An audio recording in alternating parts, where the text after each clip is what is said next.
நம்ம பிள்ளைங்களுக்கு இந்த இப்போ பாலை காய்ச்சி கொஞ்சம் கொஞ்சம் எல்லாத்துக்கும் ஊற்றிட்டு உலைய வச்சிருவோம். உலைய வச்சு ஒரு சாப்பாடை வடித்து போட்டுருவோம். காலையில் ஒரு சட்டி வேக வச்சுட்டோம்னா இது கொஞ்சம் நிம்மதியாக இருக்கும். ஏன்னா அவங்க அப்படியே அப்படியே இந்த பக்கம் பிள்ளைங்க படுத்துறப்போ இந்த பக்கம் அடுப்பு எரியும். அதுல எல்லாம் ரொம்ப மீண்டு பெரிய விஷயமா இருக்கு. இப்படி நாங்கெல்லாம் அடுப்பு கட்டி எங்க பிள்ளைங்களுக்கு இப்படியெல்லாம் சமைக்கணும்னு எங்களுக்கு பைரவர் ரொம்ப ரொம்ப ரொம்ப ரொம்ப கடபைரவர் சொன்ன இருக்கிறாரு. என்னைக்கும் சொன்ன இருப்பாரு. ரொம்ப சந்தோஷம். எல்லா மக்களும் பார்த்துக்கங்க. நம்ம பைரவர் இல்லத்துல இப்படி ஒரு ஃபங்க்ஷனு இந்த பிள்ளைங்களுக்கு செஞ்சுட்டு போயிட்டு வந்துட்டு இருக்கேன்.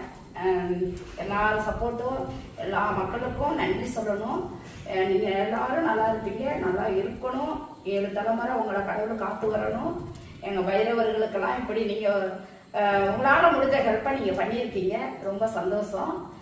அதேமாரி நான் உங்களுக்கு என்றைக்குமே நன்றி கடன் பட்டிருக்கேன். எல்லாரும் ஹாப்பியாக இருங்க. இதேமாரி எல்லாருமே இந்த ஜீவங்களுக்காக உண்மையாக பாடுபடுங்க, உண்மையாக இருங்க, உண்மையாக கஷ்டப்படுங்க. எல்லாம் நமக்கு கடவுள் துணை இருப்பார். பைரவர் கால பைரவர் நமக்கு துணை இருக்கும். என்னைக்கும் நம்ம நம்ம உயிரை மட்டும் காப்பாற்றினா போதும். நமக்கு வேற ஒன்றும் இந்த உலகத்தில் தேவையில்லை. உயிரை காப்பாற்றி 10 ஜீவனை காப்பாற்றினா போதும் நமக்கு. அதே பெரிய நமக்கு பாக்கியம். அதனால் எல்லாரும் நல்லா இருங்கம்மா. ரொம்ப நன்றி. ரொம்ப உங்களோட சப்போர்ட் இல்லாமல் நான் இந்த அளவுக்கு நான் இருக்க மாட்டேன். உங்களுடைய சப்போர்ட்டு நீடோடி வாழணும், நீ நிரந்தரமாக வாழணும்னு நான் நினைக்கிறேன் எல்லாருக்கும்.